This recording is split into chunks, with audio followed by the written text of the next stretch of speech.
تو وہ فتاوی قادریہ کے بعد مضامین بہت لکھے میاں نے. علی گڑھ چلے گئے تھے, پھر علی گڑھ میں بہت ٹائم ملا ان کو, لکھتے رہتے تھے. پھر ان کی ایک کتاب آئی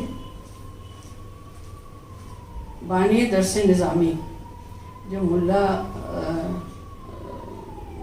نظام الدین جن کے یہاں پہ مزار ہے باغ میں, ان کے اوپر تھے وہ, ان کے اوپر کتاب ہے, پورا پروجیکٹ ہے وہ. پھر اس کے بعد دوسری کتاب ان کی آئی حضرت سید عبدالرزاق صاحب بانسوی رحمۃ اللہ علیہ کے اوپر, سید صاحب کے نام سے, وہ وہی کتاب آئی. جی, آپ سے گفتگو ہو رہی تھی کتابوں کے سلسلے میں, اور بڑی اہم کتابوں کا ذکر آپ نے کیا. غالباً آخری کتاب ان کی باقیات تھی. باقیات تھی جو ان کے انتقال کے بعد چھپ سکی. اس میں کیا ہے, کیسے بتائیں گے؟ وہ یہی خاندان فرنگی محل کے مختلف لوگوں کے جو نامور لوگ تھے ان کے اوپر, مطلب فرنگی محل میں بہت کام انہوں نے کر دیا. انہوں نے بہت کام کیا. اور یہ جو بانی جو بھی کتابیں آپ نے بتائی ہیں وہ کہیں نہ کہیں سے فرنگی محل کے ارد گرد ہیں. وہ فرنگی محل بہت کام کیا انہوں نے. اور سب سے بڑا کام ایک ان کا یہ تھا کہ جو محضر نامہ ہے اکبر کا, بادشاہ اکبر کا, جس میں جو ملا قطب الدین شہید سیالوی جو تھے, جو میں وہ تھے جد امجد تو نہیں کہہ سکتے, لیکن جب تو وہ ہندوستان میں بھی ہوا کہ وہاں رہے تھے, سیالی میں ان کا مدرسہ تھا, اس کے لیے بہت ہی جائیداد دی تھی مدرسے کے لیے. خانقاہ وطنی مدرسہ تھا, تو وہیں ان کو ملا قطب الدین کو کم وقتوں نے بہت تکلیف سے مارا تھا. فجر کے وقت دشمن تھے سب, کچھ جلن تھی, کچھ یہ تھا. اورنگزیب کے زمانے 1696-97 قریب, جب اورنگزیب ساؤتھ میں تھے. اور ان کے ساتھ ان کے 2 بڑے بیٹے جو تھے, 4 بیٹے ان کے تھے. ملا قطب الدین شہید تھے, بڑے تھے ملا سعید, ملا اسد, ملا نظام الدین جو بتایا انہوں نے آپ کو, اور ملا رضا, 4 بیٹے تھے. جب ان کی شہادت ہوئی والد کی ان کے, تو یہ دونوں ملا سعید ملا اسد تو بڑے تھے, یہ کیا کہتے ہیں دارالفتاح تھا اورنگزیب کا, اس میں یہ لوگ جاب کرتے تھے اور اورنگزیب کے ساتھ ہی رہتے تھے. چھوٹے ہی جو ملا نظام الدین جو تھے یہ مشکل سے 14 سال کے تھے, جنہوں نے اپنی آنکھوں سے یہ سب کچھ دیکھی. اور جو ملا رضا جن کے اولاد میں ہم لوگ ہیں, اس میں وہ جو تھے وہ 8 سال کے تھے. جب ملا قطب الدین شہید کو شہید کیا گیا, پھر ان سے 7 دن تک ان کی لاش نہیں دفن ہونے تھی, ان کے دونوں ہاتھ کاٹ لیے. تو بس تب اورنگزیب نے سب کو سزائیں بھی بڑی سخت دی, اور ان لوگوں سے کہا, ان کی بیوی سے نام یہ ہے کہ وہ جہاں چاہے رہنا پسند کریں, وہ وہاں نہیں رہنا چاہتی تھی. مزار ان کی وہی ہے ملا صاحب کی سیالی میں. تو اس پہ محضر نامے پہ بہت بڑا کام ہے ہمارے کام, ان کا سب بڑا ہے, بڑا ہی کام ہے. اور یہ سارا ریسرچ ورک ہے جو وہاں علی گڑھ میں جب وہ تھے, علی گڑھ میں انہوں نے بہت لکھا. اور اس کے علاوہ جامعہ میں بھی ان کے لیکچر ہوئے کسی ایسے ہی تاریخی چیزوں پہ. ہمیں افسوس ہوتا ہے کبھی کہ نہیں, افسوس کی بات نہیں ہے. دیکھیے, افسوس وہ قومیں کریں جن کے, یا وہ گھر گھرانے کریں کہ جن کے گھروں میں لوگ لکھنے پڑھنے والے نہیں پیدا ہوتے, صرف دولت بٹورتے ہیں, یا والدین کے انتقال کے بعد وہ کاغذات جن پہ پراپرٹی ہوتی ہے یا بینک بیلنس ہوتا ہے اس کو دیکھا جاتا ہے, وہ بد نصیب لوگ ہوتے ہیں. آپ نے تو ان کی کتابیں دیکھی. تو اچھی بات یہ ہے کہ مفتی رضا انصاری صاحب کے وصال کے بعد آپ نے قلم سنبھالا, اور اس طرح سنبھالا کہ جس طرح انہوں نے فرنگی محل کی جو باقیات تھیں, جو گفتگو ہونا چاہیے تھی, یا جو اہم شخصیات تھیں, ان کو انہوں نے اپنا موضوع بنایا اور بہت حد تک حق ادا کیا. وہ اور حیات رہتے تو اور کام کرتے, یا ان کی ساری تحریریں چھپ جاتی تو نہ جانے کیا کیا نایاب چیزیں ہمارے سامنے آتی ہیں, جو ممکن ہے کبھی قومی آواز کی فائلوں سے کوئی نکالے. آج کے دور میں بھی کبھی کام ہوتا ہے, کام کرنے والے اللہ پیدا کر دیتا ہے. لیکن اچھی بات یہ ہے کہ آپ کی شکل میں, آپ کے روپ میں اللہ نے ان کو بیٹی دی کہ جس نے بیٹوں کا کام کیا, اور قلم کے ذریعے جو کام آپ نے کر دیا وہ کوئی معمولی کام نہیں ہے, اس کو ہم نظر انداز نہیں کر سکتے. اور آج نہیں کل اس پہ گفتگو ہوگی. جس طرح فرنگی محل کو انہوں نے یاد رکھا, اس طرح اپنے والد کو اور اپنے خاندان کو آپ نے یاد رکھا. تو اس کے لیے آپ قابل مبارکباد ہیں، اور ہم پھر انشاءاللہ آپ کے حضور حاضر ہوں گے، آپ کی خدمت میں آئیں گے اور بہت کچھ ایسا جانیں گے آپ سے جو ہم نہیں جانتے تھے. اب آپ نے جو نام بتائے فرنگی محل کے حوالے سے، کئی ناموں سے میں واقف نہیں تھا، یقیناً نوجوان نسل بھی واقف نہیں ہوگی. تو اس طرح کی گفتگو سے بہت سے دروازے کھلیں گے، بہت سی بحثیں ہوں گی، اور ممکن ہے کہ اور لوگ بھی اس سلسلے میں گفتگو کریں. بہرحال ہم آپ کا شکریہ ادا کرتے ہیں اور اس وعدے کے ساتھ جاتے ہیں کہ پھر ہم آپ کو زحمت دیں گے، پھر آپ کو حضور آئیں گے. خدا حافظ. شکریہ. اگلی بار آپ ہم کو رلائیے گا مت، آپ کے جانے کے بعد ایک سیشن ہوگا. یہ ہم تو آسان چاہتے ہیں.